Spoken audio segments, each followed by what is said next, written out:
Mr. Walton, did you make contact with aliens? Were you taken to another planet, to a mothership? How did they communicate with... Can you tell me what they look like? Can you tell me how many of them there were? Were you given food? But the teachers are alive. They're not books. They are the very living essences of nature itself. What a strange person. Unbelievably powerful supercomputer that's running our reality, and we don't have a clue as to how to operate it. So when maybe you or somebody else creates an AGI system and you get to ask her one question, what would that question be? What's outside the simulation?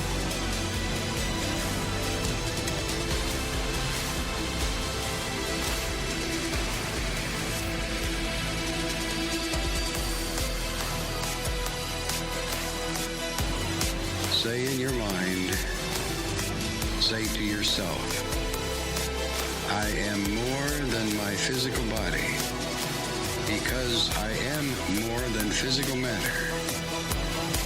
I can perceive that which is greater than the physical world.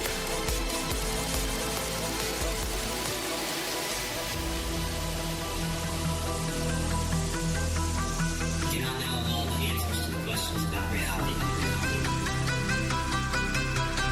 We do not claim to know the ultimate truth about life. I seek that which has been made hidden. As a part of a family and explorers of consciousness. I'm the void one. This is your last chance. After this, there is no turning back. You take the blue pill. The story ends. You wake up in your bed and believe whatever you want to. You take the red pill. You stay in Wonderland. And I show you how deep the rabbit hole goes.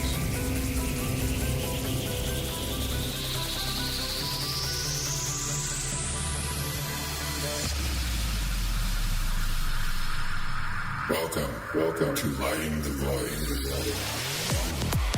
Broadcasting from a shack on a hill in the mossy creek bottoms of Cane Creek, Arkansas. This is Lighting the Void. I'm your host, Joe Roop. It's Wednesday night, July the 15th. The one and only Dr. Strange is back with us. Dr. Richard Allen Miller is back on the program again. And if you feel like you're in the twilight zone right now with all this crazy stuff going on, the perfect person to talk to about everything consciousness, the quantum realms, magic, the occult, microtubules, you name it. It's going to be an interesting conversation. We'll thank our sponsors tonight, GetTheT.com, also Metaphorical Archaeology. If you've had a paranormal experience that you cannot quite explain, you need to give Barbra Charlton a call. That's who you need to call at 214-995-3754, because if you go to the doctor and you say, I'm seeing stuff, well, they're just going to give you pills and shock treatments, right? That's what they're going to do, or they're going to say you're crazy or something. But you really are seeing stuff, because there's been a lot of weird stuff going on. But we're talking about if it's caused you trauma, post-traumatic stress, emotional stuff, right? That's things like that. There's EFT tapping sessions are phenomenal. They have a 70% success rate, these sessions do, with vets with post-traumatic stress. And so, plus you get Barbara, who's a very kind and very private and discreet woman. So I've had a session myself, still trying to get my second one booked, but you can give her a call, 214-995-3754. Look at Facebook, go on Facebook and go to Metaphorical Archaeology. Also, the ancientlifeoil.com, starting to lose my mind here, and head over to UFO Seekers, backed and supported by the Fringe FM. The only people that you need to be following in ufology. Ufology still exists around here, you know, but we kind of tend to go to Tim Doyle on that front. So at UFO Seekers, go check out all of their new stuff at youtube.com/UFO Seekers. Now, on the home front of things, I think we need to take just a little quick look at what's going on with COVID. I don't ever talk about COVID. I don't really care to, but there is this vaccine they're saying that is supposed to cure everything. It might be fixing stuff, and sure enough, it's the nano stuff, right? And so it's called the mRNA, and this thing is a simple vaccine that utilizes a synthetic strand of mRNA, which is I guess the virus or something. It's a small thing of it. It's a minimum genetic instruction that allows human cells to make and express the target viral protein, which then triggers an adaptive immune response against the virus. The approach enables a rapid and scalable response to new viral pathogens as it bypasses the need to work directly with the virus itself. But what they don't tell you is how it gets injected, and that they're using a little bit of, nanotech, stuff like that. No thanks. I don't know. It's freaky to me. I'd rather just go to Fiji. I'm not sick, but it is tempting. And this is kind of where we're at. And I don't know where all you guys stand on this, but I'm pretty sure we're all in agreement that most of us are going crazy enough. It's either start taking these vaccines or we're going to be stuck in all these lockdowns and craziness. Maybe that was the plan for all you conspiracy theorists out there. I don't know. Maybe that's what it was about all along. If you want to call in tonight, it's 1-800-588-0335. That's the call-in number. You can also go to the Fringe FM chat room at thefringe.fm/chat room. All right, so let's bring on our guest, Dr. Richard Allen Miller, a man who needs no introduction. And in a world of misunderstood theories and pseudoscience, Dr. Miller brings a balanced perspective that clarifies what's real, what is theoretical, and what remains to be discovered both in space and on Earth, and as well as in the imaginal realms. And his unique point of view is an integral worldview rooted in nature and human nature that supports creative lifestyles, out-of-the-box thinking, and mind and body spirit, all that stuff. His view is that of science, a scientist-mage, actually, akin to alchemists and natural philosophers of old before magic and science split. And a lot of topics that he discusses include local and global environment concerns, food, water, agriculture, herbal chemistry, brainwave resonance, biophysics, geophysics, holographic universe, nonlocal mind, do-it-yourself mind control techniques, psychotronics, spiritual values, breakthroughs, and new physics and frontier science, esoterics, ESP, hypnosis, future, trend spotting, structured water, worldview warfare, community building, revisioning urban and rural environments, preparedness, the occult, and even the occasional demon. What's up? Good to have you back, Dr. Miller. Well, good news, maybe. We'll wait and see how that judge comes in. The way there was in Mad Magazine once, there was a quote that stated if you're enjoying it now, a giant 6-foot waffle iron giggled at you and said, if you're enjoying it now, wait till the rush hits. This science does not have answers any more than religion. We worship it now as the gospel, and if we can explain it scientifically, then that's that. But here's the thing: all science starts with an assumed truth. The shortest distance between 2 points is a straight line, and the Earth is round. But if space is curved, I can prove that the world is flat. Now, is it flat or round? Well, yes, because our concept of space and time are limited. They're not real. It'll be like gravity. There's no such thing as gravity. The Earth sucks. It's a metaphor. We are so limited in our own ability to grasp something. We use what are called memes. This is a technology that came out of the 80s with what they call cybernetic anthropology, and it was John Bohm, different similarities and similar differences. And when you try to relate one thing to another, that was Gregory Bateson when he said, what is your metaphor but to serve your paradox? And so I have a paradox out in my meadow. Did you get that one? That's how bad off we are. We have no clue. That's why you have two brains. With probably Malcoma, not Malcolm, but Malcoma in the middle. We have no clue. Everything that we're thinking about now is basically polarized. We have two brains. We have a sun and we have a Nibiru. We have a black hole. It's got to be at the other end, a white hole. cavitation processes. The reason I'm bringing this up is last week I was contacted by a couple of kids. They're bright. They asked me if I wanted to be in my own movie about time travel. I was thinking about it, with the TARDIS and Dr. Ram calling home and phoning home, excuse me.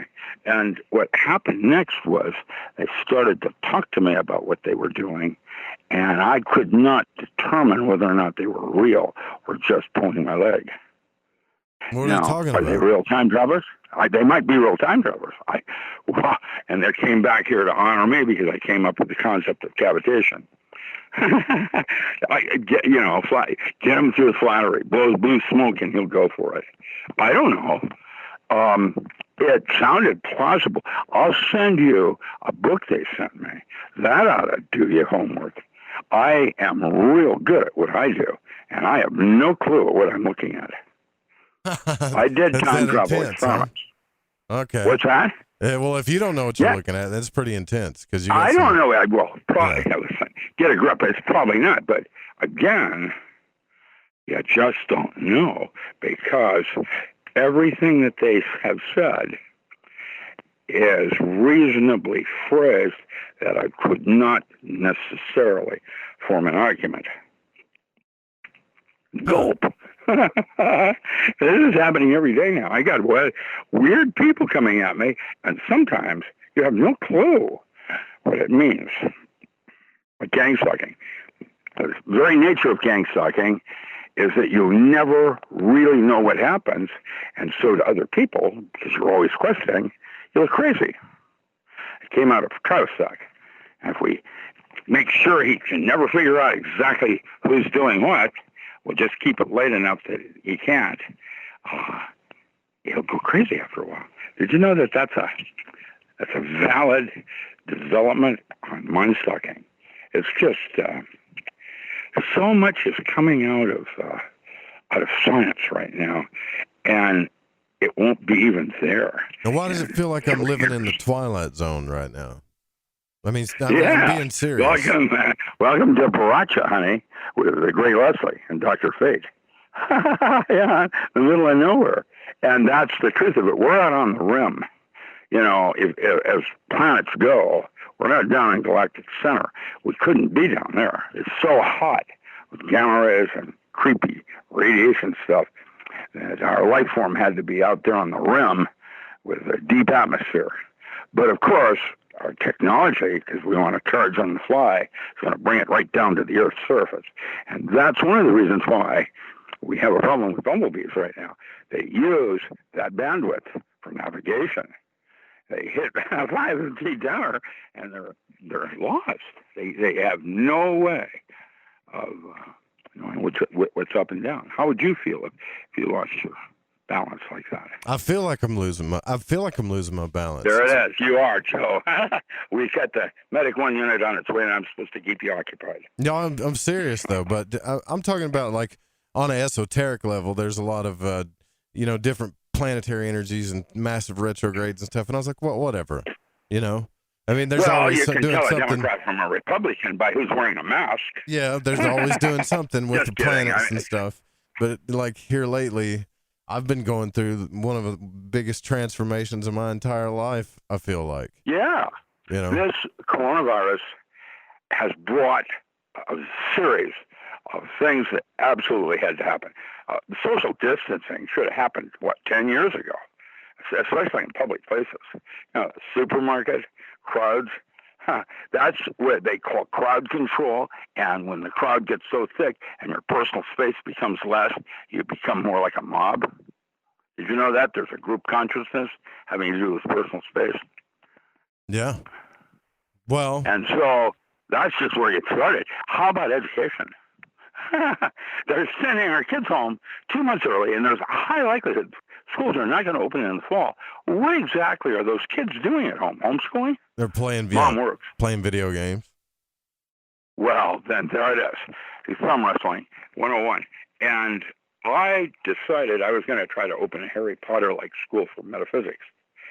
And it got stopped at every orifice. YouTube was a culprit because of their compromise, like Facebook. Oh yeah, no, there's no doubt. No, they are. It's really, you won't get it if you're in the middle of the road kind. But if you're out there, like I don't know, me, they're pretty good to me. They don't hassle me as much because I'm more, I'm conservative in some sense. But I tell you what, Facebook and YouTube. So what happened was, I caused a hiatus and I stopped and I started to think about what I was really doing in education. And I was just teaching again. And that's not what's needed for our children. Our children are way smarter than the smartest professors by literally orders of magnitude. And when I say that, I mean, I was a whiz kid when I was a little child, and I can't even remember what it was like. I kind of, sort of, but you have no idea. They're not Mensa. They're way beyond that. Honestly, they are. And the thing that's so cool is that they don't know what they can't do, and that's where innovation happens. And so I already know what I can't do. And the more wisdom I have, or knowledge, Castaneda called that, by the way, illusion. Just FYI, knowledge was illusion. Reality is that which cannot be known. All we have is the moment. When you look at a color on a fence, you assume, oh, it's brown, but you can't see the other side. You have made an assumption. That's right out of the gate where you start.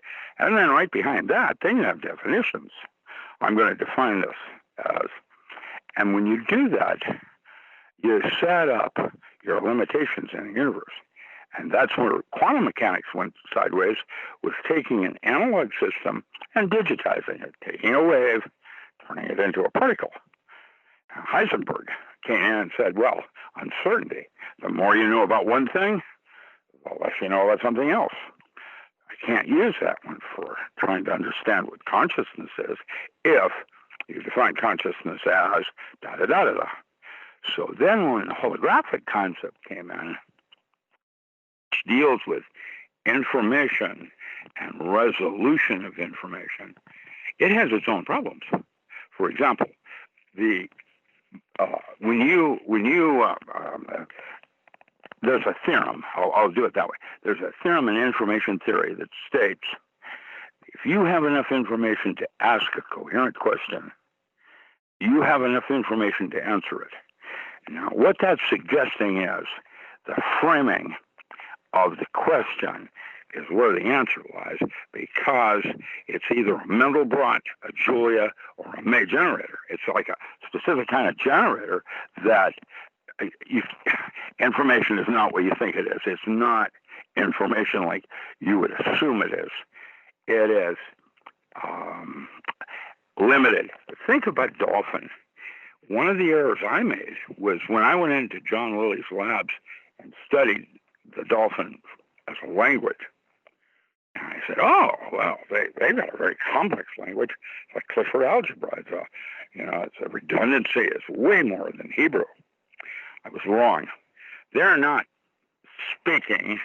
They're sending images. They're using holograms. 1,000 words is one picture. And imagine, we don't even have anything like that. And Dolphin is only number 2 down on the food chain. Orca. Well, I'll tell you what. Huge. If you smoke some of this weed they got now in these laboratories, you can talk to dolphins. Trust me. Well, good luck with that. They just laugh, giggle, according to Marman Flint. But I can tell you that I've been in tanks with dolphin. Key Largo has a place called Dolphins Plus for rehab. Where a dolphin's been hit by a shark or something. Yeah. They can rehab and it's open so they can go back out when they're ready. And I got to know Cosmo because he stuck around. Now, his handler ordered Cosmo to pull me through the water on a fin.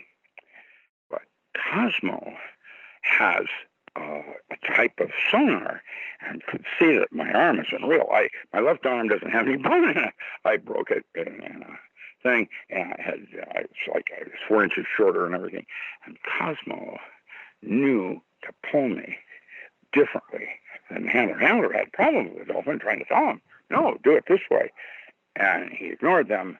And then I explained later, when we both figured out why, he was pulling me the way he was.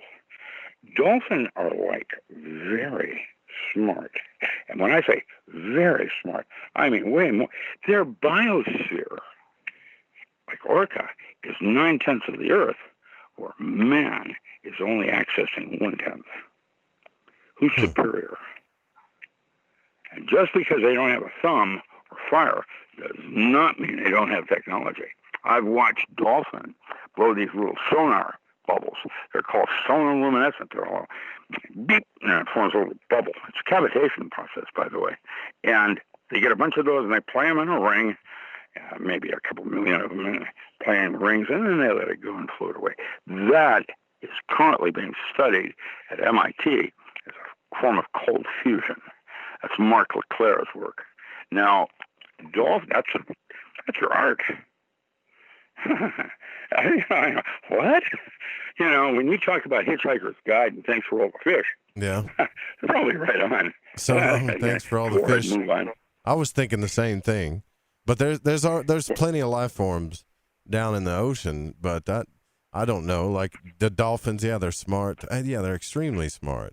But do you really think that they're above us in consciousness, awareness, understanding? All of that. Okay, see, now we're not even talking about whale. We're talking about those cetaceans. Whale have songs that they sing, just like the Hopi. Now, what that is it's like Enemy Mine, where it's oral tradition, like Hebrew. You don't write it, you sing it to your children. And it's medicine. That's what the American Indian calls it. Their history of songs and dance. And it's the way they pass on their legend, and that's what a whale's doing. Whew. It gets interesting when you start to realize that we're not so way up on the food chain, you know, because everybody's got to serve somebody. Well, I can tell you, if they get this vaccine out, you know, we're a lot lower on the food chain than we think. Vaccine, here's the bad news on that. Listen, vaccines are not used for viruses because viruses mutate. And I went through plague shots I was 4 years old when I went to China. I ended up in the Philippines. Mom was Indo-China theater and Dad was out of ADAC flying Navy. So they stuck me in missionary schools, and I had to go through 6 days of plague shots. I'm deathly afraid of needles because of that trauma of the childhood. Having died. The third day, they're giving you yellow fever, black plague, doses just enough that your immune system can cope and you form antigens and antibodies. But see, the problem with this virus is that people aren't healthy. And that's where the body count happens. Not that the virus is dangerous. This virus was designed to be everywhere. I mean, everybody's going to get it probably, because it's that squeaky, if you know what I'm saying. Yeah, everybody's probably got it and don't know. It's airborne, know. It's this, it's that. You can't get rid of it. It's all over the place. Once it's loose, it's like a plague and everything. But the thing is, nobody's healthy. And that's what the real problem is with the plague, because your immune system is incredible. And the other bad news on that is one size does not fit all. That means that what's good for the goose may not be for the gander. Everybody's different in the way they respond. And I don't know. I think it's all about money and trying to control population. I can tell you that control is a fantasy. These guys that think they can control Bilderbergers, Rothschilds, I don't think so. There's always going to be you're fired guy. They can't control it. That's the deal, man. I didn't vote for Trump, by the way. I voted against Clinton, just like I'm going to vote against Biden. Never mind. I don't want to get into politics. But I'll tell you what, the politics, nothing's right and hasn't been since before I was born. Harry Truman, maybe. I don't know. Nobody's straight. Maybe Kennedy, maybe. I don't know. Maybe not. Mr. Happy birthday, Mr. President. Get a grip, man. But you don't think people just get mad at the Democrat presidents because they can pick up women, right? I mean, I wonder if that's what it is. People are just mad. Well, Lewinsky, get a grip, man. One of the reasons I didn't want to go to Hollywood were those creepy parties they have. Yeah. I'm into lodges, and most of these creepy lodges do not know goat turds from pork and beans. Are you talking about OTO lodges? Comes to mind. What's that? Are you talking about the OTO lodges? No, the OTO is nothing. I'm talking, Republican Party. How about Skull and Bones at Harvard? How about when I came out of grad school, I was rushed. Just like we're going to college, you got all these Greek coming at you, trying to get you to join their lodge. Yeah. I am a legacy with Waldorf out of Zurich. My great grandfather was Rudolf Steiner's lodge master. I'm a Nelson line, but so I have I belong to some lodges, blue lodges. Right. I had a little girl die in my arms of leukemia. I've gone through a lot of life, and I was at Dornbecker's up in Portland. And those actors, like, with all those toys and all that money, they were more interested in their students than they were the kids. And when they sent my daughter home to die at Rogue Valley Medical Center, the nurses there in that children's wing, the caregiving she got was exemplary. Now, that's what needed, because those children, when they get something like leukemia, they're scared. Yeah. And the parent, of course. Yeah, it's trauma. It's like unbelievable. And I've done that, and I've walked that line, and I've seen the way it is. And I can tell you, radiation is not the direct. Which way do you want to die? Flip a coin. Yeah, the chemo or the radiation, or which one is one of my best friends, Joel Radcliffe, I just got informed 2 nights ago, died of stage 4 cancer in Seattle. He was the artist that did The Modern Alchemist. That artwork in that book took him 7 years to learn how to draw. He didn't know how to draw, and he did pen and ink, what they call stipple and cross hatch. And he did a lot of old woodcuts. He penned them into pen and ink, and it took him 7 years.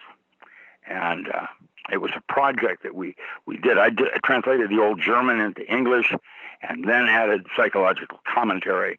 So you had a metaphor in terms of Christian alchemy as it relates to Jungian processes of, dark night of the soul, that kind of thing. Yeah. Joel died, and I didn't even know it.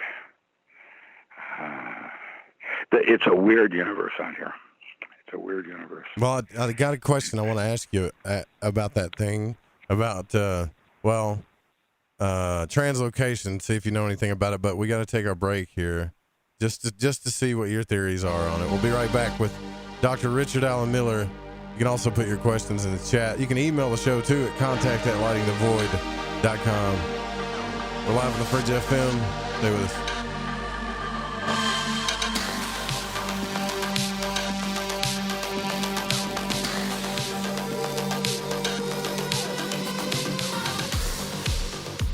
Hey, this is country music singer and void walker Jayson Benoit, and when I need my fix on the world of magic and the capabilities of the human consciousness, I listen to Joe Roop right here on Lighting the Void Radio.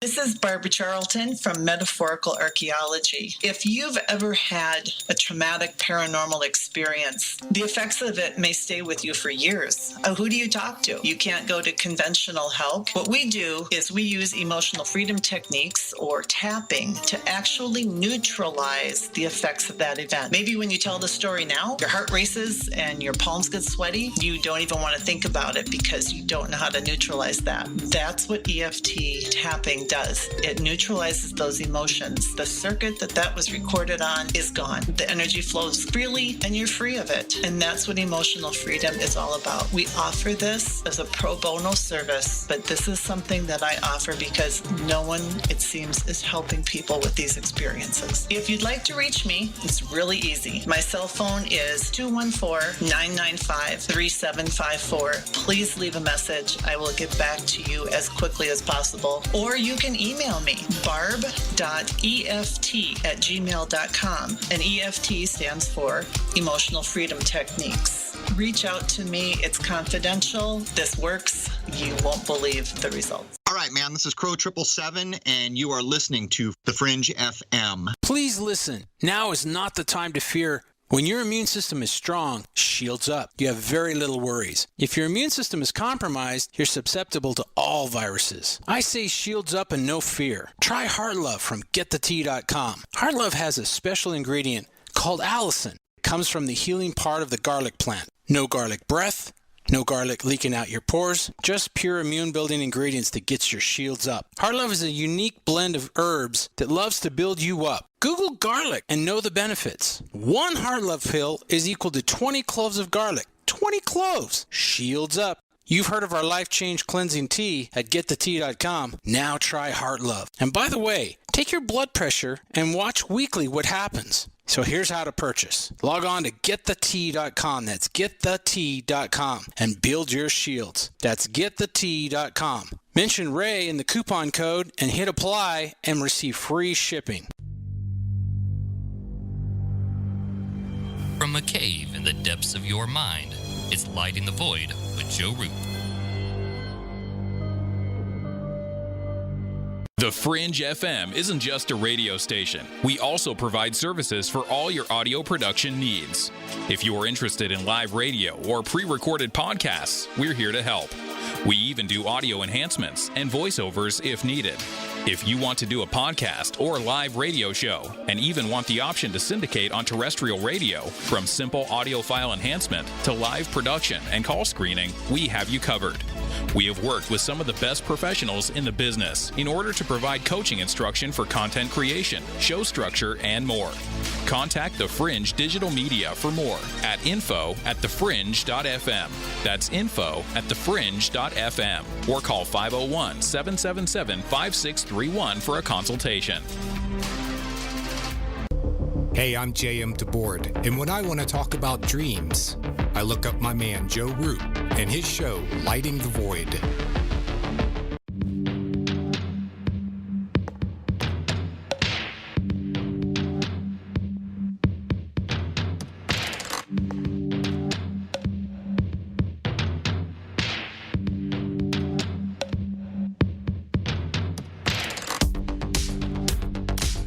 All right, welcome back to Lighting the Void. We are back with the one and only Dr. Richard Allen Miller. And I was going to ask you, you were talking about the cancer and disease, and you had a friend of yours pass away. I had R. Thorsen on the program, Dr. Miller, and he claims to be a clairvoyant, and there's a lot of people that believe him. And he wrote a book about initiation into the Northern Way, which it's got a lot of Rudolf Steiner's work in there too, but he talks about, breaking the threshold into the different realms and stuff. But what he did say anyways is that during his practice of alternative medicine, he could see these elemental forms that would move either from the patient to a doctor, or a patient to a dog, or just person to person. Like all of these diseases, including cancer, were just elementals that would simply move from one person to the next via weakness or natural selection or curse, or however it happens. And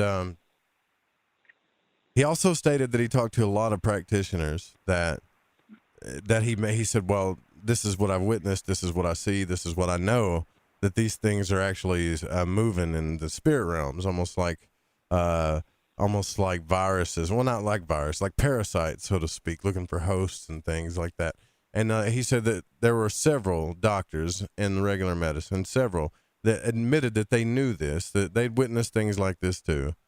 how someone can just get cancer like out of the blue like that, or a disease or something, but they could not go to the mainstream medical field, right, and tell them about it because, of course, you know, what happens when you do that, you get shunned and you lose your career. But are you familiar with what I'm talking about, translocation? Somewhat, yeah. I did early studies at the Menninger Foundation. We had paranormal individuals that could do things nobody understood how. And Jack Schwartz came to mind. He was up out of Portland, lived down here for a while. He could stick large needles in his arm and stop the bleeding. And if you don't think the military want to know how that works. And then there was a Keith Milton Reinhardt up at Aquarian Foundation. He did billet readings where you would write a question, stick it in your pocket, and then he'd answer it. And I had him in one of my classes. It was recorded. I have that transcript. There were 102 students, and he nailed 100 out of 102. And one of them was me. My question was, prove to me that you're not just reading my mind. I stuck that in my pocket. Came to me, puts his thing up next to his head, and he says, in her mother's bedroom at the end of the bed is a hope chest, and at the very bottom is a letter that was written 2 years before you were born, and it will say, da-da-da. How can he do that? Pretty weird, huh? Yeah. Helmut Schmidt at Boeing studied him also with what they call a random generator later. But these, okay, my girlfriend and others will see, especially when you're tired, you can see ectoplasm. It's floating around in the air. It's like a frog that's moving toward you usually, and that's because when you look at it, it's drawn to you to make it into matter, and they call that ectoplasm. And is it real? It isn't what you think it is, and you describe it as sound. That's what we do with our senses. We describe them in terms of, that's why clairaudience, clairvoyance, and clairascension are ways of receiving information psychically that you bring into consciousness by one of your five senses. That's what memes are about. We were talking cybernetic anthropology, and we're right back into that topic because that's how we relate one thing to another. And it's limited in terms of how far you can go with it. And laws of physics and da-da-da-da-da. The end of ends. Now, I don't know how that all works.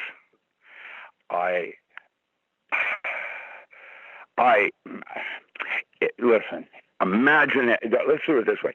Imagination is reality. And man has a responsibility for the thoughts he chooses to entertain. Training the mind is essential. That's why your saints all through history have stressed the importance of meditation, being able to take the mind and take it down to zero. Now, nobody can do that. I can't. I practice. I get closer to it. Like Simon says, you go halfway to the door. You never really get there because it doesn't exist. It isn't. You're not going to the door. It's about the journey. We have a limitation in how we look at something, and I'm trying to understand it because what I want to do is essentially move from a place of wounding into a place of purpose where I'm not in conflict with anything.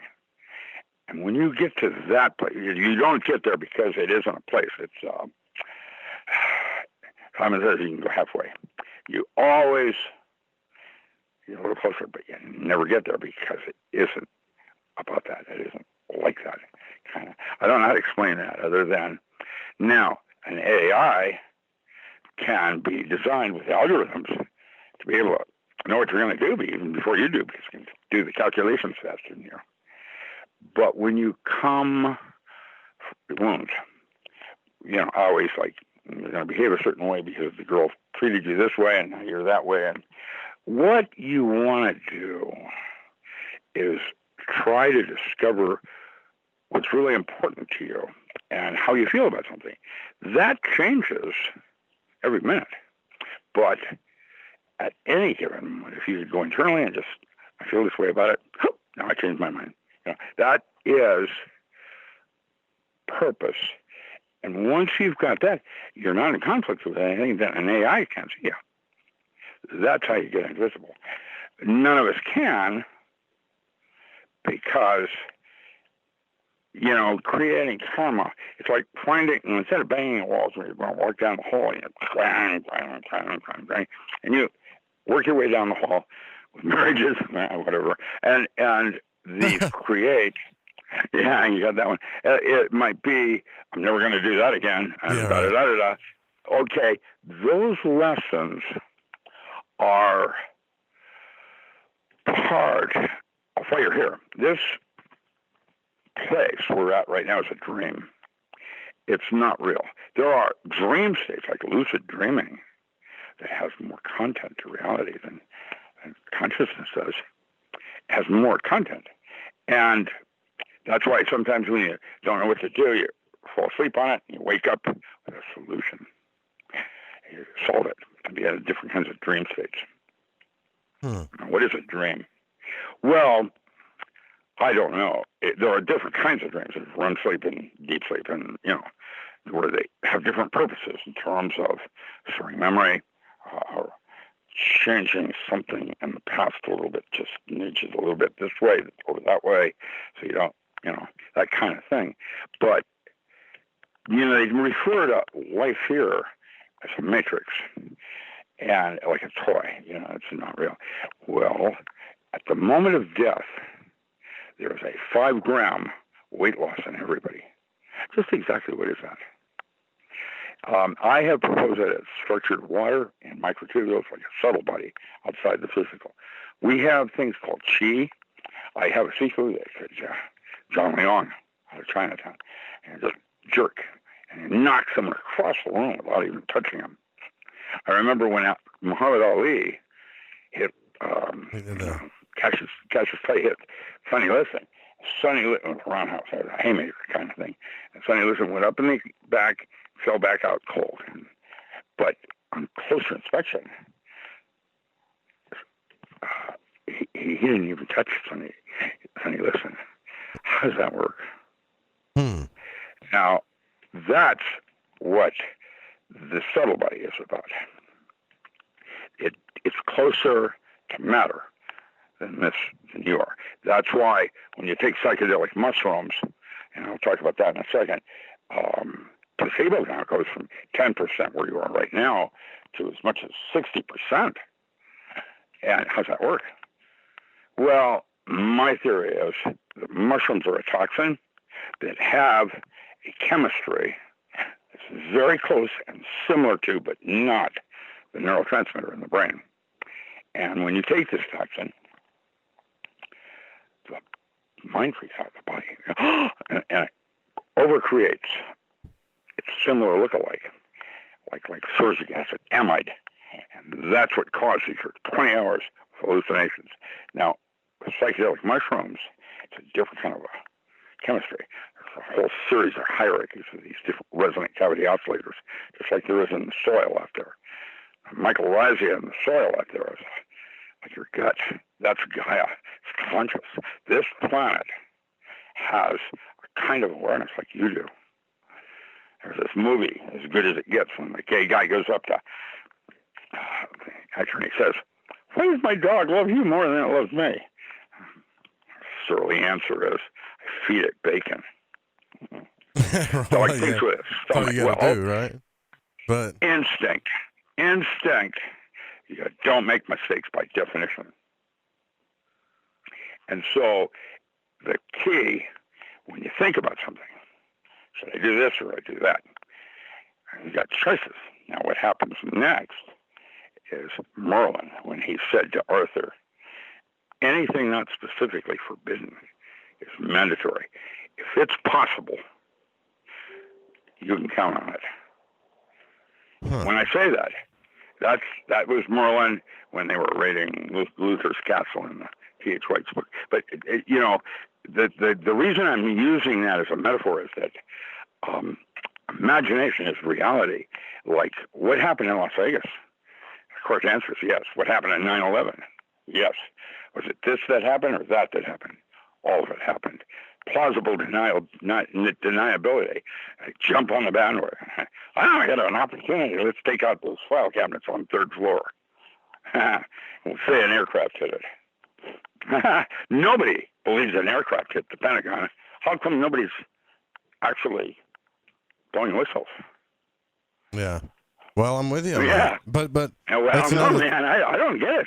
it's I another, do. Another actually. trippy thing that happens too is like there's these two ideas of no fate or fate, right? And so like when I pull out, I got like I don't know how many tarot decks you got, but I got a bunch. Now I ask one question, a simple question that you can't really be negated or worked around. Yeah. I ask the question. It comes out one thing, right? And then reshuffle, ask it again, and then comes out something else, but both are true. How does that work? So, are we perpetuating our own divination? Mother's Oats. Yeah, there's a comedy, a comic book that came out at the same time the Zap Comics came out, with Susie Cream Cheese and Mr. Natural and all of that. It's called Mother's Oats, and the whole comic is about how a thought starts in the process in one part of the brain, and by the time it gets down to the motor section of the mouth, it comes out something different altogether. It's called Mother's Oats. It's worthwhile reading. Comic books are the new thing because kids don't read. They don't have the patience. They want it quick. They want to move on. And you'll notice that they don't collect their rooms like I do. My place is like a museum. My girlfriend's always trying to get me to pare down, sell this, get rid of that. Whereas I used to have boneyards, and when I was in the farm, I had a big pile of glass over there and a big pile of wood over there and brick over there, so that whenever I wanted to do something, I had the raw materials somewhere on the yard. That's what you did with your garbage. You buried it. I think that there's a change going on that it isn't good or bad. It's inevitable. That's the rule. And I liked it. The Beatles said, everything happens for a reason, and everything leads to something better. And so it's our job to somehow see what's happening as our glass being half full. And it's not half empty, and it didn't fall over and break. I got you. It is a responsibility to take a look at what's going on. And anger is one of the demons that they used to, the fallen angels. They back in Sumerian periods, Babylonian star maps mapped out man's consciousness like the Greek did with metaphors and archetypes. And that was their sciences. I'm writing a book on tarot right now, by the way, called The Magical and Ritual Use of Metaphor, Archetypal Gods in Daily Living. And if you can identify the storyboards that are going on, and each of us have either complex or possessed. Possessed means you have only one story. Complex means more than one. Most people have 5 or 6 stories. Now, if major stories, there's other stories too, but if you identify those, each one has an ending. Like Psyche, the Will of Souls. And is that how you want it to end? That's what magic is about. It's called pathworking, where you change the movie. You don't like that ending, you change that metaphor. And that's how you do it. And that will be what tarot originally was about in its full monty as Kabbalistic systems. And then pathworking will be how you use the different stages of personal development, emotions, jihad, Malkuth, earth, that kind of thing, to tweak that aspect of self. Because you're all of it at one time. And what you're trying to do is fine-tune yourself so that you don't need to go through the birth canal again. Just kidding. Well, that's the thing. At the Bordeaux of all, the Tibetan Book of the Dead, the moment of death, you're offered one last choice. You either go into the blue light, you're getting off the wheel, no more karma, or you have what Kubler-Ross and Eben Alexander and others talk about, the tunnel of light, with all your friends waving and come on in, the water's fine. And that reminds me of birth canal. And 5 grams of structured water in terms of memory, in comparison to your gallium arsenide chip, is 1,000,000 times more efficient, which means it's enough to hold 100,000 lifetimes in 5 grams of water. We're in a video again. 5. So, yeah, I guess I guess that I'm a little confused about the microtubules or the cavities. I'm a little confused about it, to be honest with you. Cavitation. That's when a drop of water hits a pool of water. Now, what happens? A series of things happen. The drop of water doesn't just bounce back off the water. It goes down a little bit into the water. Yeah. Now, that causes waves to go outward. That's your future. It also causes waves to go inward, slap. And what happens is the water pops back up again, but it's no longer a drop of water because it is a bubble with structured water surrounding the atmosphere it fell in. And inside that is a cavitation of going into the out of. And that is what cavitation is about. Death is not the end of life. It is the opposite of life.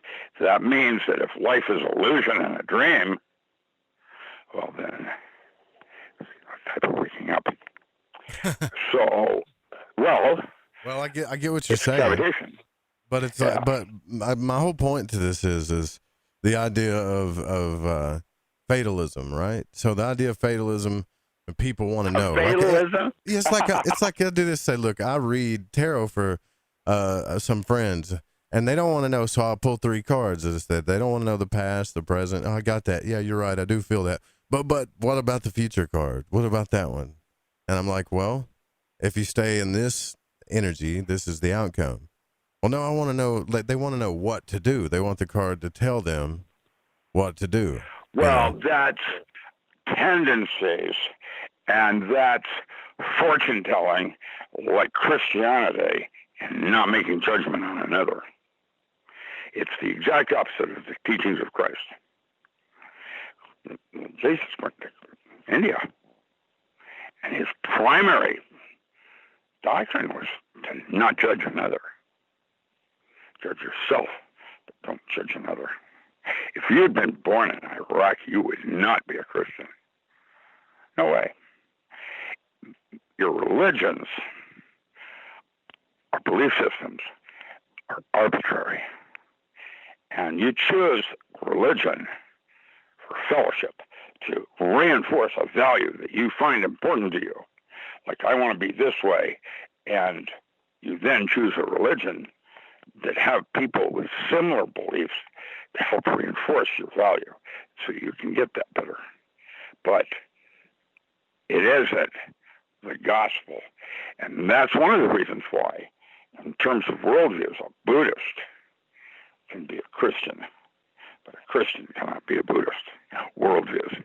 You try to open as many doors as you can, because when you do that, now imagination becomes the rule, and it's your mind's eye. That's a really important thing. And a child's got that right out of the gate. It's rubbed out of him.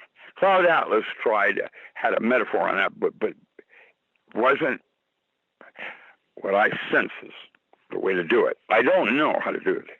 I'm not going to be the one that answers that either. What will happen is I will take one footprint, and some young kid will pick that up and then go with it and get the next footprint. You know, one small step for man, one giant, blah, blah, blah. What children need now is they need to be empowered. I was in Chattanooga, and I was watching these kids growing wildflowers for salads to feed the homeless. And you cannot believe the look on that child's face when it realized it could do something an adult couldn't do for himself. It was unbelievable. The empowerment, value. And that's where we need to revision how and what education is and how we do it. I have been mentoring gifted children for older Father Zurich. I had a 12-year-old doing his doctoral thesis at Cornell. How would you mentor something like that? I wrote a comic book with him. He got it. He's just a kid. Honest. You don't understand. It's not about age. It's well, what I'm saying is, I guess my point is, and I understand how imagination works, but let's say it's not the tarot. Let's say it's geomancy or just rocks, right? And somebody's all tossed up. Like this guy comes and says, well, I got these two women. I don't know which one to pick.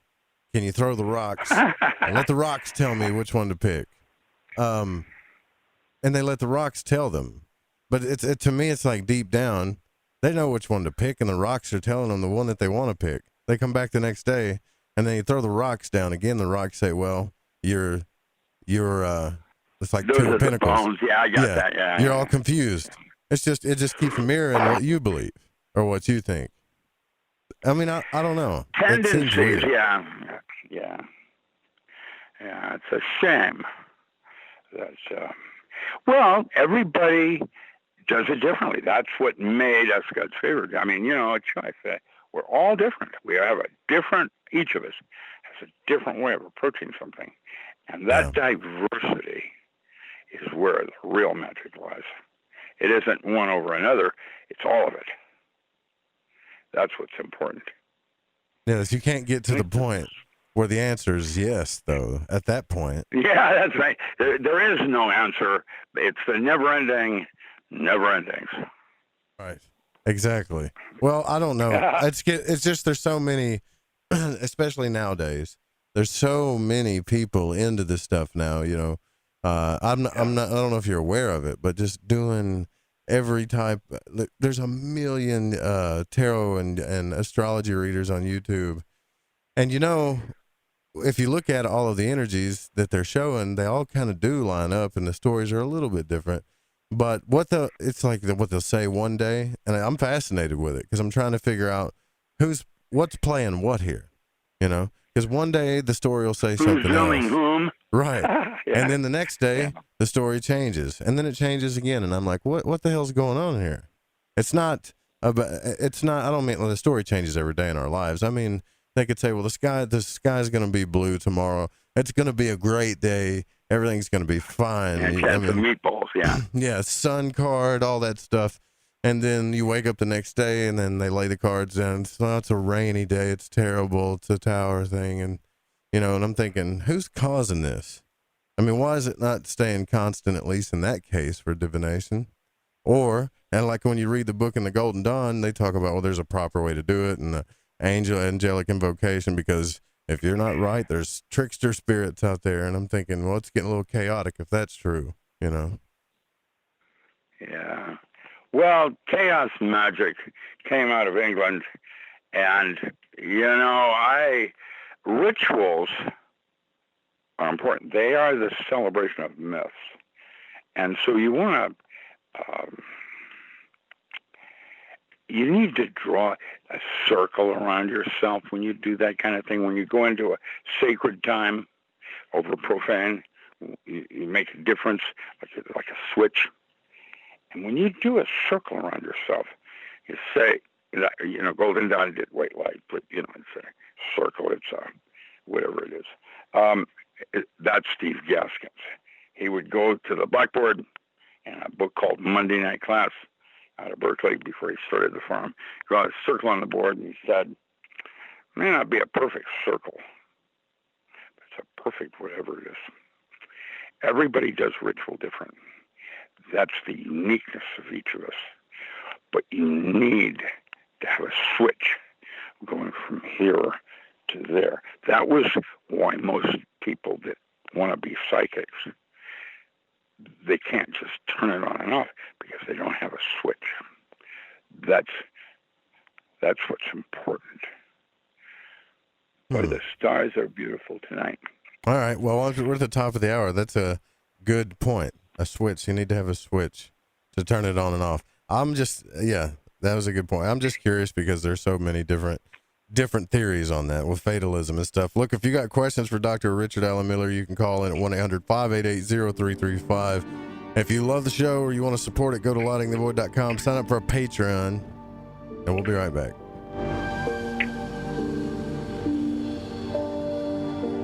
Hey,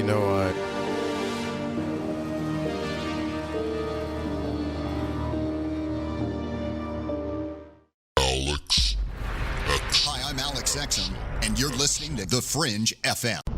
Are you intrigued by paranormal talk radio? You'll love the new paranormal radio app from TalkStream Live.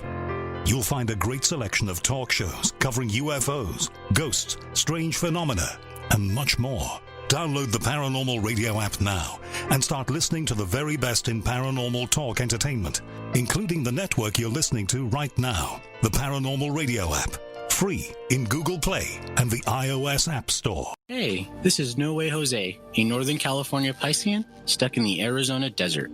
I'm a void walker, and I got the shoes to prove it. So what do I do when my soul yearns to delve deep into the realm of the unknown? I aim my satellite straight into the night sky and catch a smooth ride on the KTLK-DB radio waves. I tune into Lighting the Void with Joe Root on the Fringe FM. Joe, Lighting the Void is the best show on the planet. This is Barney, your friend from Facebook. Thank you and all the crew for all you do. Namaste, my friend. This is Macon from the foothills of North Carolina, and I am a void walker. G'day, void walkers. This is Lily from down under Australia. The world may be small, the enigma is greater. So let your curiosity take you for a journey with Joe Root. Hey, this is V, coming in from Central Maryland, and I am a void walker. This is Kevin Doherty, a beginner void walker. I'm from Vancouver, BC. I know a little about a lot, and as Leonard Skinner said, I'll guess the rest. I learned a lot from Mr. Root in the show, and I heard it from the beginning. I knew right then he was going to be a new Art Bell. Thanks for all your shows, and keep it up. Hey, this is Derek from Mass, a.k.a. the Night Stalker, and I'm a void walker. This is Mark from Chicago, and I walk the void to ascertain what is consciousness. My name is Jared Johnson, and I'm from Humboldt County, California. I do not know all the answers to the questions about reality. I do not claim to know the ultimate truth about life. I seek that which has been made hidden as a part of a family of explorers of consciousness. I'm a void walker. Thanks, Joe Root. I'm Clyde Lewis. You are listening to The Fringe FM. Hey, is that a new music app? Yeah, check it out. Surfer Music Discovery. It links to thousands of online stations, but the twist is you see the song names and artists that are now playing live. That's different. No guessing. Looks like a waterfall of music. So many formats. Rock, oldies, country, R&B, jazz, and a whole lot more. How's that spelled? Surfer. S-U-R-F-R. Is it expensive? It's free. No need to sign up or sign in. Get the Surfer Music app free from Google Play or the App Store. Have you ever seen an ad or banner which brought you a feeling that someone is reading your mind or even listening to your conversations? Your online data is being used against you. Surfshark is a VPN service that makes online privacy protection easy and attainable. You can use it on as many devices as you'd like simultaneously. Surfshark encrypts all internet traffic sent to and from your devices and ensures that your IP address remains hidden. The VPN service that we use at UFO Seekers, plus 1 month free for $1.99 a month. Visit surfshark.deals/seekers. We all have that story to tell in our lives. The winds were howling. The ground shook. You could hear rushing water. And then history repeats itself. When there's no power, refrigeration fails, stores with their shelves strip bare, ATMs can't operate, deliveries stop. Then what? These events can last days or weeks. You need a plan. In statements made during recent interviews, FEMA Administrator Brock Long has repeatedly urged all Americans to understand three truths. FEMA is broke, the system is broken. If this is the new normal, Americans can't rely on federal cavalry when disaster strikes. Don't get caught out in the elements empty-handed. Prepare with us by going to preparewiththefringe.com and get your 2-week food supply. 92 servings, 8 food varieties with 25-year shelf life. Normally $137, now only $75. Or get a month's supply, normally $247, now only $147, shipped in one business day. Just go to preparewiththefringe.com or call 888-440-7931. That's 888-440-7931. Get this great offer and be prepared while it lasts. Hey Fringe listeners, this is Dave Cruz, host of Beyond the Strange Radio, asking you to join us live Sunday evenings at 7 p.m. Pacific Time, 10 p.m. Eastern, right here on the Fringe FM. Visit beyondthestrange.com for links to chat, social media, and schedules of the show. And remember, always stay strange. Hasta. Abnormal News, I'm Brad Bernards. The sun is right there in the name of NASA's Parker Solar Probe, but a second mission of opportunity may make the spacecraft just as vital to Venus scientists as to those studying our local star. Parker Solar Probe launched in August 2018, destined to spend 7 years looping ever closer to the sun in hopes of sorting out some of the hottest mysteries about our star. But to do so, the spacecraft needed a carefully choreographed trajectory, one that included 7 flybys of Earth's evil twin, Venus, and Venus scientists who haven't had a dedicated NASA spacecraft since the mid-1990s were not about to let that opportunity fly past them. Of course, Parker Solar Probe's instruments are designed to study a star, not a planet. Traditionally, planetary scientists want very different instruments on their spacecraft, but that doesn't make plasma data superfluous. 2 dedicated Venus missions have carried plasma detectors to the world, NASA's Pioneer Venus Orbiter and the European Space Agency's Venus Express. But those spacecrafts were built decades ago. NASA's Solar Dynamics Observatory has observed a magnetic explosion, the likes of which have never been seen before. In the scorching upper reaches of the sun's atmosphere, a prominence, a large loop of material launched by an eruption on the solar surface, started falling back to the surface of the sun. But before it could make it, the prominence ran into a snarl of magnetic field lines, sparking a magnetic explosion. The explosion, known as forced or controlled magnetic reconnection, is triggered by an eruption on the sun, which causes tangled magnetic field lines to explosively snap and realign, shooting out particles and energy. The observation, which confirms a decade-old theory, may help scientists understand a key mystery about the sun's atmosphere, better predict space weather, and may also lead to breakthroughs in the controlled fusion and lab plasma experiments. Previously, a type of magnetic reconnection known as spontaneous reconnection has been seen both on the sun and around the Earth, but this new explosion-driven type, called forced reconnection, had never been seen directly, though it was first theorized 15 years ago. The new observations have just been published in the Astrophysical Journal. Read the news at parabnormalradio.com. I'm Brad Bernards, Abnormal News. Somewhere between abnormal and paranormal, there's a show called Into the Paranormal. I'm Jeremy Scott. Hear me live Saturdays at 6 p.m. Pacific, 9 Eastern on the Fringe FM.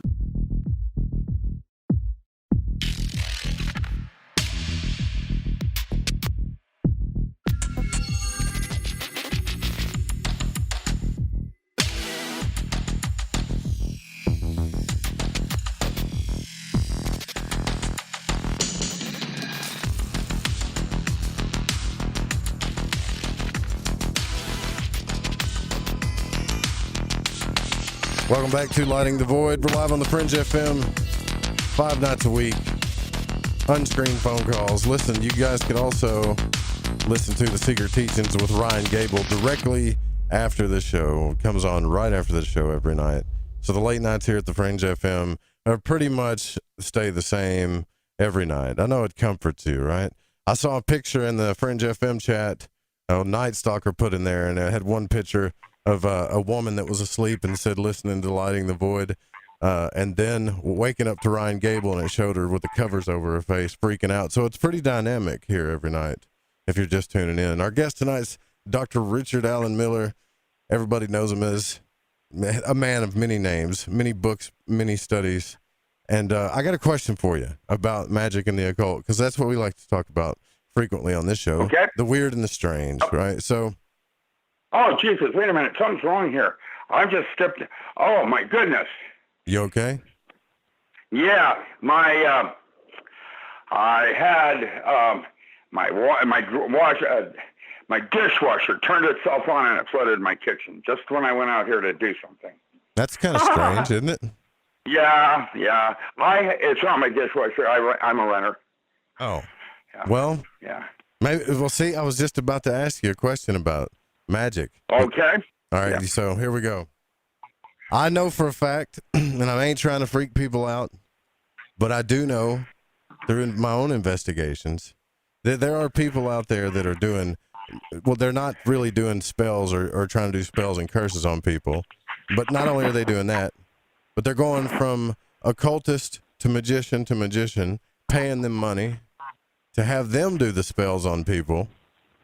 And from one of these occultists told me, he said, well, this person came around, asked me the same question to do the same thing, and I finally told him, I said, I'm not doing it anymore.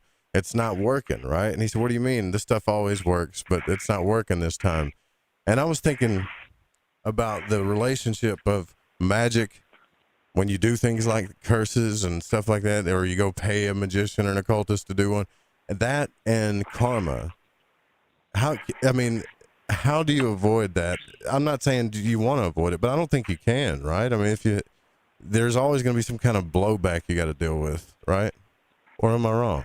So, I'm a little distracted for just a minute because my entire kitchen just flooded. Well, you got to turn the water off first. Well, the dryer, yes, washer and dryer. That means I have to pull the dishwasher out? No. Live radio. You never know what's going to happen. What? I told him it's live radio. You never know what's going to happen. You done flooded your damn kitchen. Imagine that. Well, this is unexpected. I've never had this happen before. You see? And this isn't very cool, but somebody might be.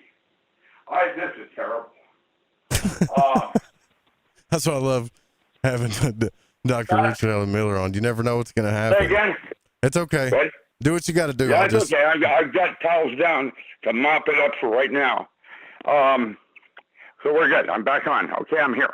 Do me re-ask the on question. Point. I'll clean it up afterwards. You're cool. You sure? Yeah, what time? You sure you're good? Yes, I'm good to go. All right. So I'll shorten the question up. There's people that go around from occultist to occultist, magician to magician. They pay them money to cast spells, curses, love spells, all kinds of, right. So when they do this, I did some investigation of my own, found out that there was a person trying to do this to somebody, which I always I don't recommend doing that stuff. It's bad. But anyways, this person started getting karma that was coming back to him from doing that kind of stuff. And I thought, well, why do they believe that they can do it without karma? There's a lot of rumors going around. I don't know how true it is, but everybody says, oh, don't do that stuff. It'll always come back on you. Well, if that's the case, why are so many people doing it? There's more people doing it now than ever. That's my point. Well, that's a generational thing. Like Gen X's have more superstition rather than belief systems. Do you understand what I'm trying to say? They don't have the rigor of having grown up at a parochial school or something. Uh-huh. And so their value systems are a little different. I watched the Midwest Arkansas, the Bible Belt. How many different Christian religions are there? 70 something. Or 8, now I add a new one, blah, blah, blah. And then you got your charismatics. Come on down, the water's fine. You've got your people that talk in tongues, John D. and believe in faith. That's where you start, with the idea that when you believe something, you're putting some energy into it. When I say you're putting energy into it, I mean, seriously, you're putting energy into it. And that in itself will make it happen. Now, voodoo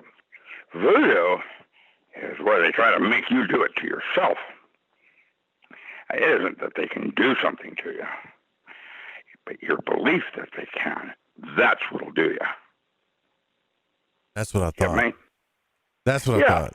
So if there's a subconscious fear. In the witchcraft thing, they say, when you reflect it back at them, circle of protection, reflected glass, it's the amplitude. It reflects back threefold. Yeah. Okay? That's the amplitude, like just in physics. It reflects back amplitude. It is a metaphor for if you don't buy it, it's going to reflect back to the person that sent it. Now, I think not all magicians would agree on that, but that's fine. I understand that, and that's why there's all different kinds of magic. Right.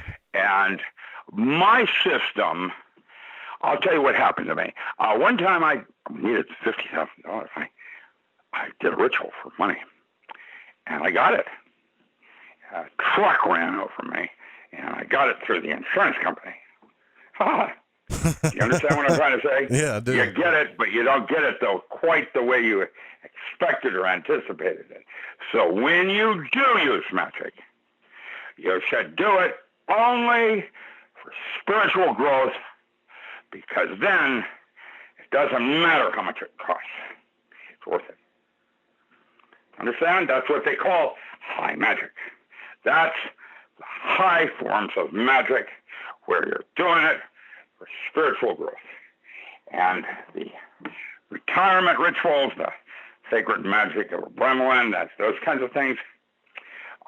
That's, where you do a vow of silence and da-da-da-da. Those are disciplines that you're practicing to try to. I'm slowly getting it up. I had to use a bunch of towels, and it's still a mess in there. It was like a half an inch of water in my kitchen. Never had that happen 6 years ago. Instantly. Welcome to my life. But that's okay. That's not my fault. It is something that happened, and I will learn something from it. But as a minor inconvenience, and I needed to wash the kitchen floor. So there, thank you. Now, with all of that said, what do you do when somebody is going on you? Well, you have some choices. You can try to defend yourself. My system of martial arts is very rare. It's there's Hung Gar, which is that form, or Wing Chun. I do Hung Gao, which is dragon. Everything's in a circle. But my form of magic, of boxing, of martial arts, does not use aggressive movement. That means I don't attack. What happens is I respond. Now, what does that mean? Well, when somebody hits me in the right shoulder, it causes my left hand to go right through his rib. Sorry. It's just you a understand reflex. what I'm trying to say? Cause and effect. I use his energy just right back on him. I'm speaking in metaphor now. I don't want to hurt anybody. I'm a kid. I really am. I don't think evil. I don't think I'm going to go hurt somebody. I don't do that. I don't do that. I react. And that's Northern Shaolin. Now, the only person I know that does that form is Storm and Norman Cantwell. Dalton from Roadhouse, that guy. He does Hangao. Hangao, G-A-U, Gao, Hangao. It's a form of dragon, but it's very northern, and it doesn't have offensive movements. Like I don't strike. Everything I do is off what's done to me, and that has served me well. And my life is a metaphor. The whole I'm rubber, you're glue, whatever hits me bounces off and goes back to you. Yeah, exactly. Just a word off. You instead of you reflect it. Like you push my right shoulder, my left one's moving because you push my right shoulder, my left one goes through your. When you hit me in my right shoulder, I go right straight to your left rib. And that is where I'm reflecting my energy back. Now, that's it's a Tai Chi form. It's a double yang style, and everything I do to the right, I do to the left. It's like the same movement, but it's walking in balance. That's an Indian thing. That was Sun Bear. Does the individual that's so desperate to hurt this person, going from occultist to occultist, does that individual create a bad karma or some type of karma on them, you think, in theory? Well, see, revenge and hatred and wanting, that is an energy that will destroy that person. I mean, it'll consume them. It isn't revenge is best served cold. No, it's not like that. It's more, it is not healthy. It's what it is. It's not healthy. You don't want to be like that. You don't want to be vengeful.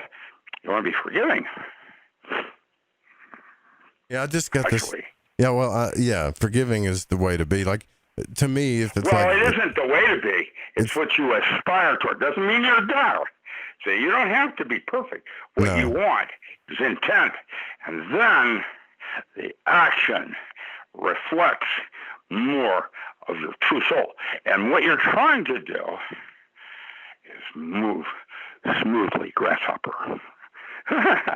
Yeah, it's just crazy to me now. Like I was telling you during the break, I got one of these books, the papyri book, that is so many people have this thing now, and I know people are using this stuff because they talk about it. It's all over online and all over YouTube, and we're in a world right now where a lot of the energies are delicate, the veil's kind of thin, things are strange. Like I was telling you, the Twilight Zone, and I feel like the last thing that we need to be doing is going around trying to psychically and magically attack people, which is a common thing in the occult world. You don't want to attack people. You want to embrace them, or acknowledge their unique difference with you, because it's that uniqueness that's going to save us all. Not that we're all the same, but that we're all different. That's where the real, in my humble opinion, doesn't mean I'm right. There are lots of people that think I'm wrong, but that's what I aspire toward, the truth of it. And if I'm doing something wrong, and I am all the time, I mean, I am, I've got it's easy to criticize me. It's also, I'm one of the nicest people I know in terms of generosity and things, and have friends that I've been friends with for, Jesus, I don't know how many million years. You understand what I'm trying to say? It's kind of interesting. Yeah. I don't know if I'm right or wrong. What I'm going to do is try to do my part right. I'm not going to try to tell you how to do your part. I don't know. What I'm going to try to do is walk my talk.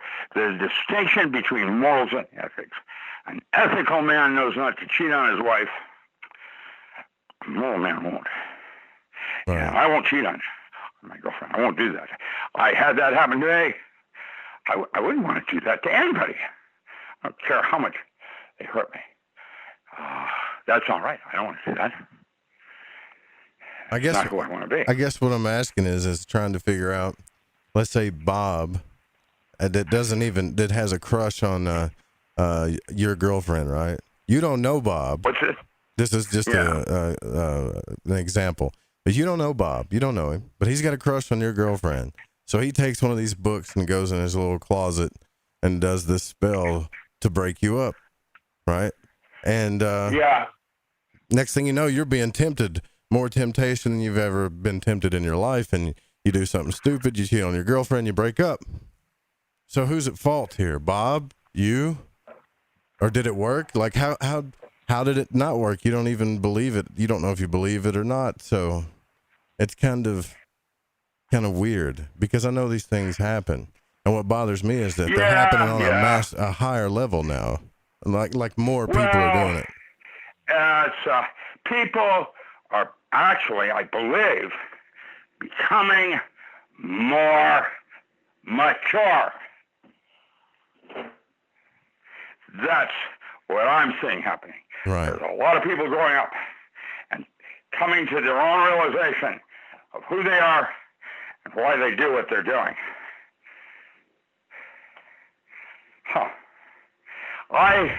That is kind of happening right now. I don't know who I am yet, and yet I'm probably more, how do I do this, self-aware than anyone I know. And when I say that, I mean literally.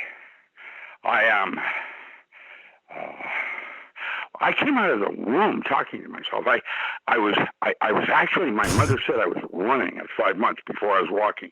What I did is climb up at one end of the crib and fall to the other end, running. I catch myself. Can you imagine? Yeah, I can't imagine that with you. And it's a metaphor for trying, and we all make mistakes, trying to do it correctly, making mistakes, and making sure you don't make the same mistake twice. Do you understand what I'm trying to say there? Oh, yeah, I definitely, yeah, because... Well, that's the key. That's the key. You do not want to make the same mistake twice. You want to try to do it right from the get, and then once you've done that, you can then realize that what you did wrong and fine-tune the thing. I have been married a couple of times, and each one is different. And this time, she's perfect. I could not, she had a terrible childhood, but somehow that came out okay. I don't know how that works, but I'm lucky. Well, no, you got lucky. You got lucky. Found you a good one. Well, you don't find them. They happen, just like shit. Shit happens. Well, isn't that a right way of putting it? Yeah, you're pretty much right on that one.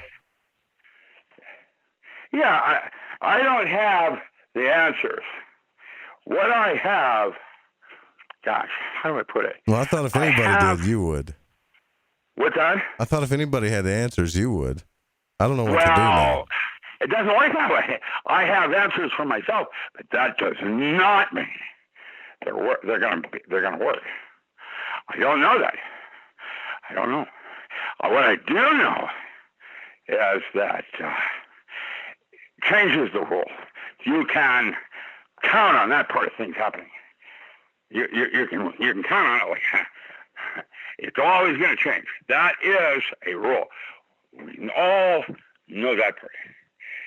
What happens afterwards, the feedback, constant. I don't. I'm rambling now. I'm too tired. What are you doing? Are you mopping up your kitchen floor? I will be honored to.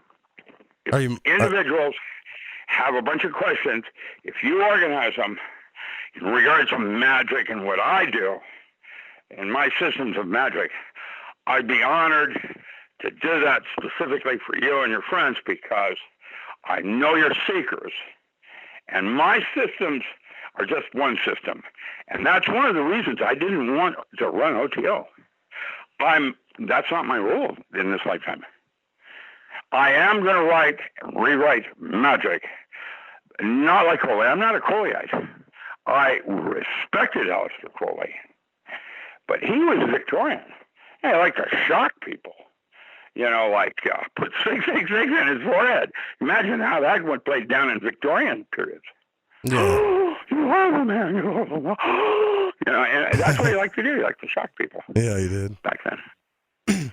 Well, yeah, he would write I'm more things like too, a William and Westcott or something. I'm a little scholar. I murdered 99 children, stuff like that, and a magical operation just to wig people out. But it was really sperm. Yeah, he did all kinds of stuff to mess with people. Yeah, well, that's for attention. And he's probably very lonely and very afraid. And like Wednesday, be very afraid. Be very aware. But he needs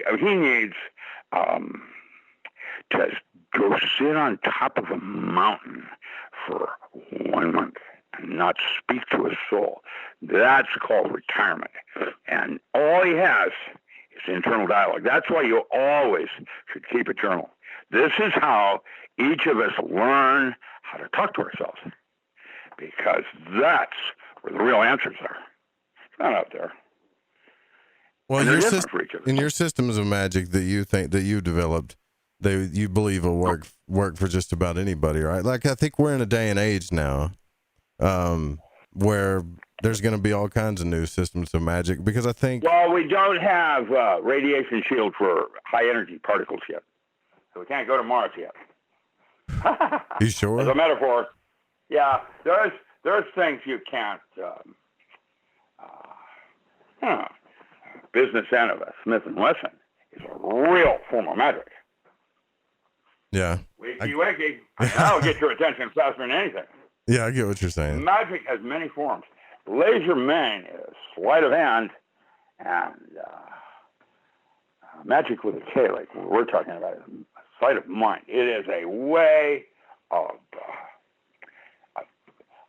moving your mind as a tool towards something. All these neurotransmitters, they don't need drugs to release them. That's how you start the process. Rituals, and that's why they call them shaman. That's John Curtis Gowan, with his monumental book, Trance, Art, and Creativity. Trance states are a shaman, where he can place his consciousness in an eagle and see what the eagle's saying. He doesn't know how he does that. Art is when you use dreams as a way to solve problems. And it's kind of fuzzy, it's a little, nebulous kind of thing.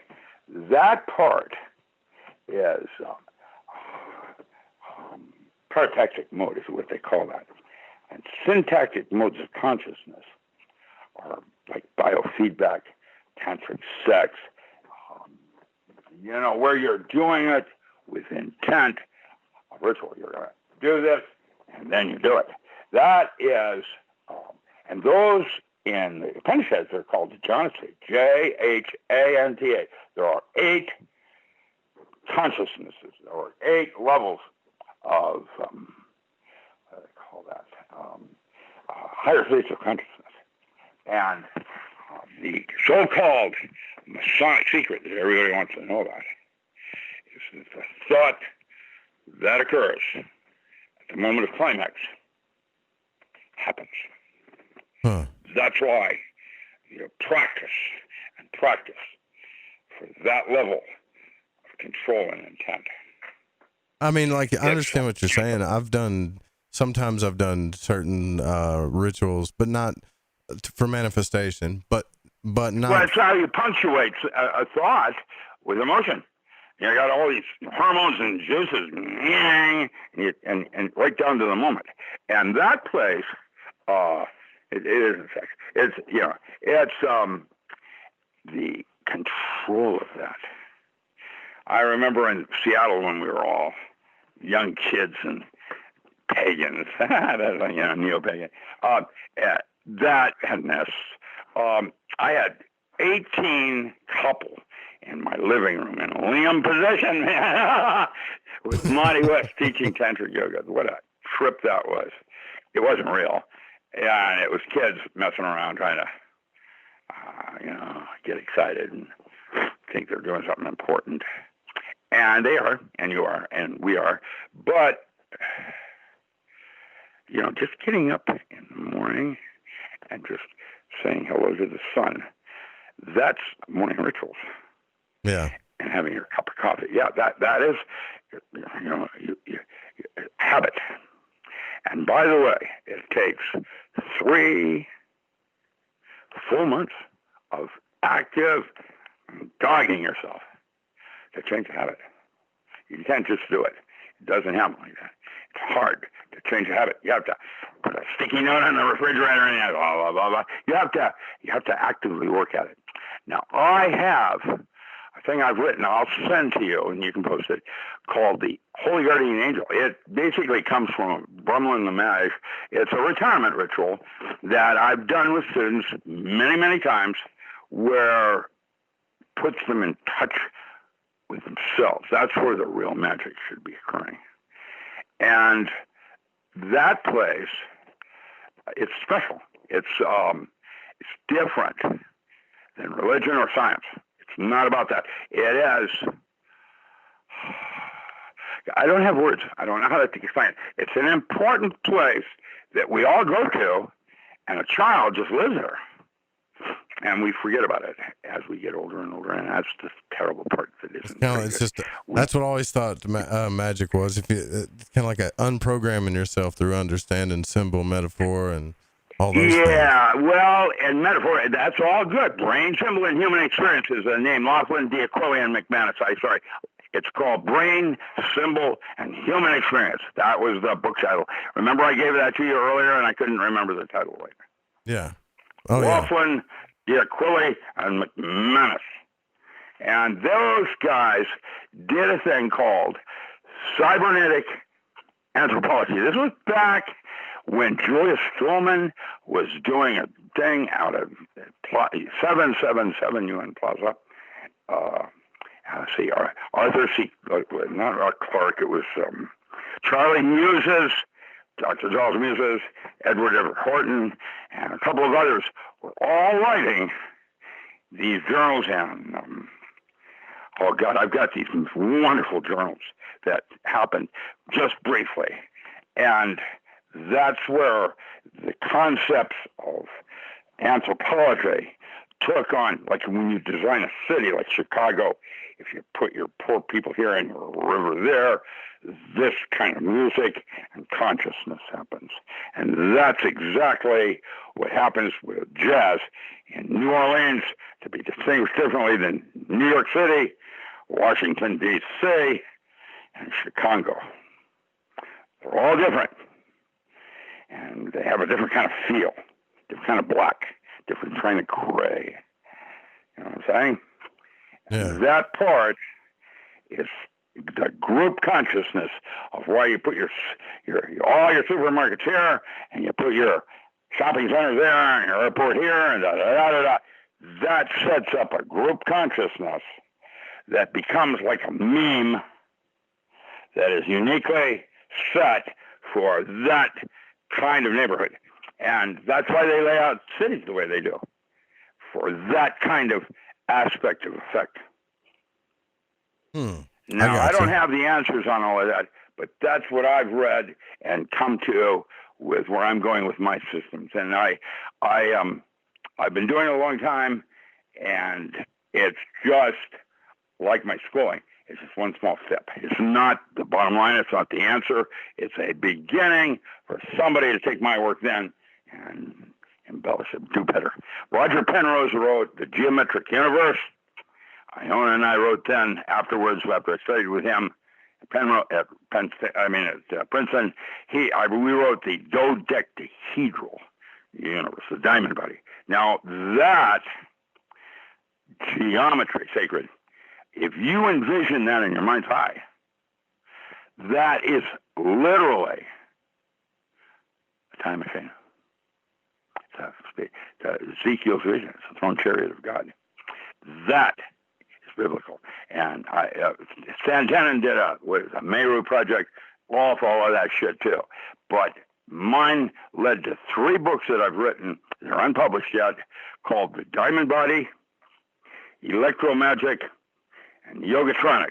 And you can, with just visualization exercises, sound, and imaging, flashing at your lights, gating at certain gates, and maybe some wave tops where you're sending pulses on the top of your head, talking to neurotransmitters, you can simulate any drug experience, any of them, just on your own. You don't need drugs.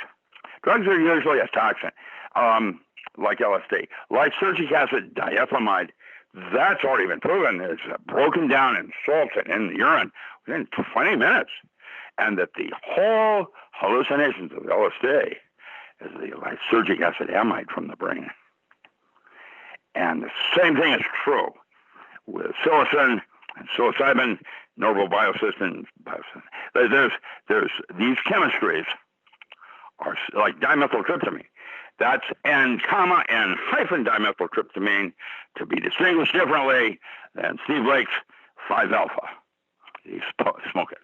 Now, same with bronchial dilators and ephedrine and pseudoephedrine hydrochloride, working with methylamine and theobromine. There were different ways of doing that. I did for the military. I was able to use a bomb with anhydrous ammonia, and I used phosphorus, but as opposed to sodium, instead of phosphorus. Phosphorus is the one that most people use now. And there's new chemistries. We haven't even talked about rave drugs. And there's stuff like ibogaine. Have you heard of ibogaine? Yeah, I've heard of it. I heard that it resets you, like totally reset. Could knock out any addictions, what it does, heroin you addiction. do it twice in your life, according to the we, the thing. Yeah, do it for initiation when you become a man, and you do it when you die.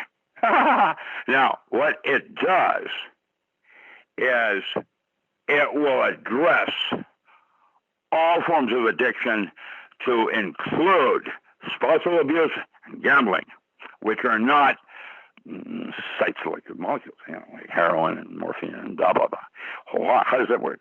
We don't know. The French have a model dealing with PGO waves in the occipital region where it rewrites basic habit behavior. That's what we were talking about earlier, changing a habit. Now, what it does, you can't just take it and do it. You cannot do that. You have to do it clinically because it's a near-death experience.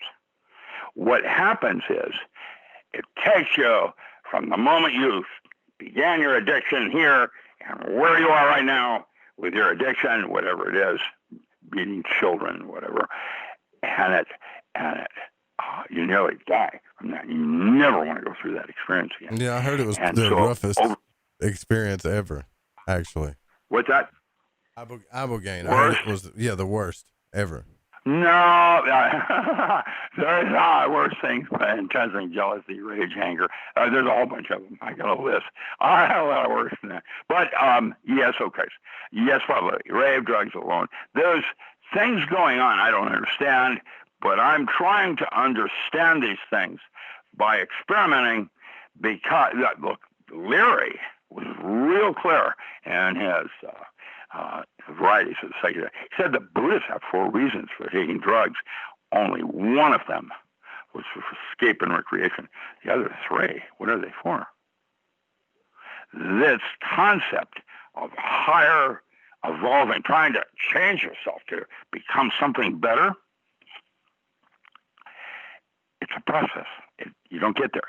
It's like art. It's not a final product. Simon says you can only go halfway to the door. You do that all day long, and you never get there. Well, I know they're doing like trial in certain places where you got to sign a waiver where the people are doing like ketamine treatments. I know Gigi did that. Ketamine. Okay, ketamine. Oh, man. I'm going to say something terrible here. Ketamine is extremely dangerous. I was in the lab next to Dr. Moore when he was doing ketamine, telepathy, and BZ gas studies, okay? And his wife, Marcia Moore, had written a book on astrology for a while and was hanging out with a group up in Arlington called Weeknights and George Adamski. And they were, they wanted to have a close encounter. So they smuggled some of the ketamine out.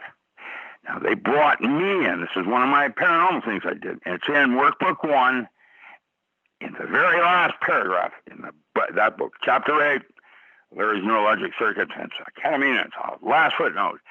They found her severed head in the Florida Everglades 2 hours before she was dead in Seattle. And that's when they brought me in to figure out what happened. What? Yeah, check that one out. That's what ketamine, you got to be very careful with ketamine. You can't just go take it casually and think your ear is going to last, like absence. You've got to be right on your mark on ketamine. I don't do that one. Oh, man, no. They were going to send me north to this clinic that uses ketamine to fix a trigeminal neuralgia that I had. I had a bad dentist. He pulled some teeth and it fucked up a nerve in my face and it messes with my gut and da-da-da-da-da. They were going to give me ketamine. No, thank you. No, thank you. Because it'll take you to that point of death. I know a friend of mine I think they broke their shoulder, their arm, something like that, and then put them on. Yeah, it's not being used anymore, and by FDA, I would not recommend Special K. There's other things you can do. Absence is kind of cool. It's a good way to deworm your gut while you're at it. Wormwood, tincture, worm. Well, I mean, if you're going to do something, you might as well do something that's also got some positive to it, huh? Right? Yeah. Well, I don't know. I look. Might as well clean yourself out, right? What's that? Might as well clean yourself out, right? Is that what you're saying? Well, everybody's got worms. You know that? Yeah. Everybody. Yeah, well, I just... Okay. I might do it. That's what more challenge is. It's a nematode that mutated from the Challenger. When that rocket exploded, the only thing that fell to Earth that lived was the nematode. And they had sex with bacteria up there in the ionosphere, and it came down as a mutated form of nematode, which everybody pretty much has. You can easily get rid of that with wormwood. You boil the frog. The way you boil the frog is you take 1 drop the first day, 2 drops the second day, and up to 10 days, and then you do another 10 drops every day for the next 10 days. That's called sneaking up on the frog, boiling the frog. The frog doesn't feel the heat until it's too late. And that will deworm you. If you do it for 2 weeks, it'll also get the eggs. And that's how you do it. And every country in the world deworms themselves except North America. Really? Well, do you deworm yourself? Well, no. I don't. I'm just didn't think about it, did you? I'm just saying really because I never heard that before. And that's all part of your set and setting and flora and your internal gut. And so there it is. Read it and weep. And everybody's got worms because you're walking around barefoot, right? Yep. And the bird shit and the who knows what. Well, then that's it. You've got worms. And so, like every country in the world has their own recipes. Like this country, they do this and garlic that. Okay, wormwood is the bottom line. It works really good. Tincture of wormwood. And you can do that as absence. Now, the green fairy is very rare chemistry that has to do with losing. You drip it, you drip the sugar molecule into the absence, to heat it up, and then immediately, as cold as ice water as you can, is as green as the rare narcotic that's formed that is called the green fairy. And that one, I used to, when I did workshops in different countries, I don't do this anymore.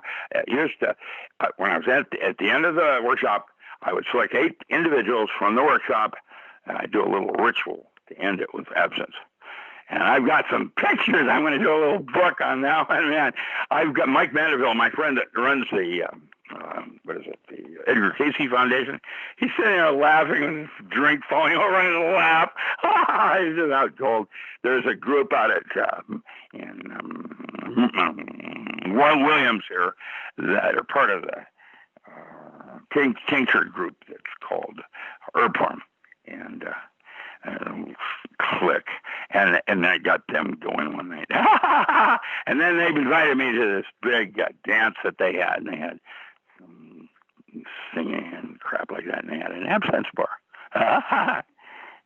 Alrighty, Garcon, I haven't had that one. But absinthe, Johnny Depp, when he had the Viper Club, sent a bunch of bikers up in a limo to take me down to L.A., just to show his clientele how to do it correctly. You know, it's called, the way I do it is Czechoslovakian. Yeah. Oh, man. Don't tell me we lost Dr. Richard Allen Miller like at the last minute of the show. The last thing he said was Czechoslovakian. Jesus Christ. I'm sorry. I can't help but laugh because he's going from one thing to the next, to absinthe and worms and bird shit and demons. It's kind of hard to. It's not that I can't keep up with the man. It's that I just can't believe. Oh, there you are. I am so sorry. When I get excited, I get active. You know, I move. I like a little child, and I hit the wrong button. It happens. It's live. It happens. Yeah, well, they said, I apologize. Thank you for covering me. But what I did, you know, what you do is you have a sugar cube and you luge it. And luging a luge is when you heated your liquor up form and then you cold it real fast.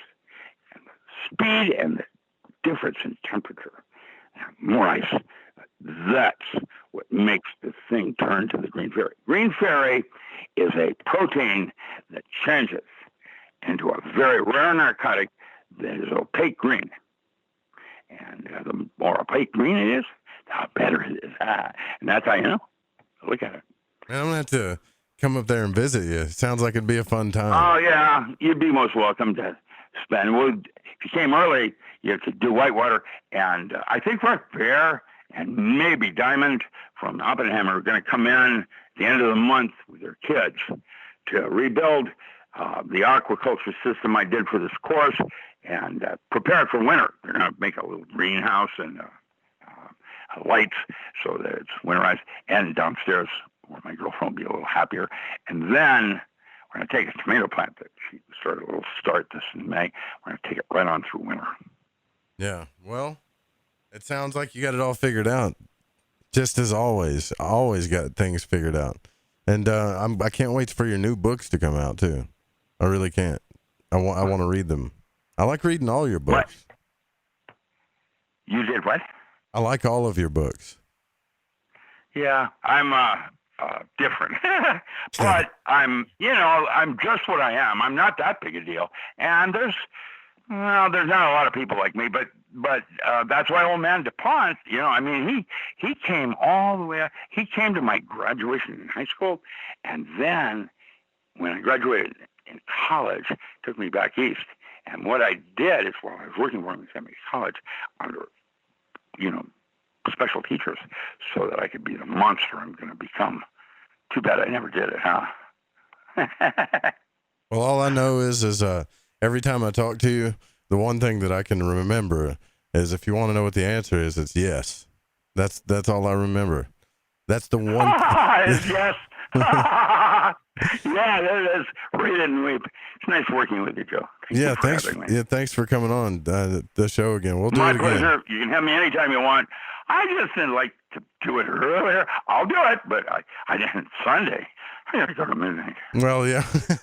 Yeah, it's pretty late. And your dishwasher blew up. I'm sorry. I get up. I won't be getting up tomorrow. I usually do radio from 7 to 9 with Vinny.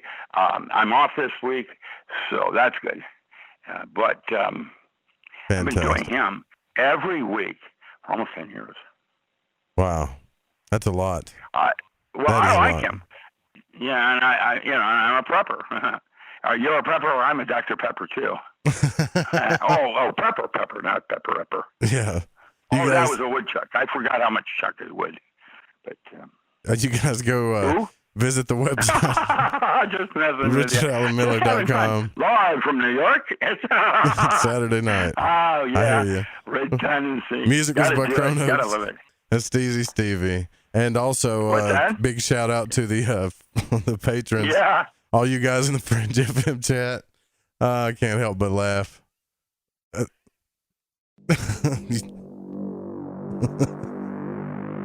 All right. We'll see you guys tomorrow night. Thanks, Pacho. Good night. Man.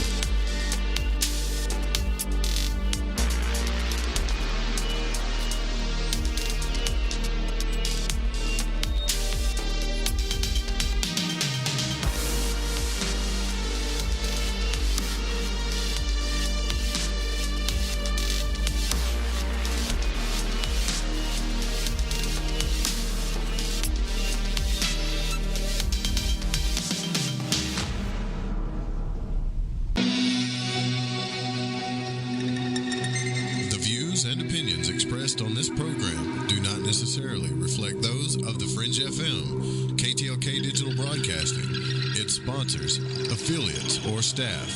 Listener discretion is advised.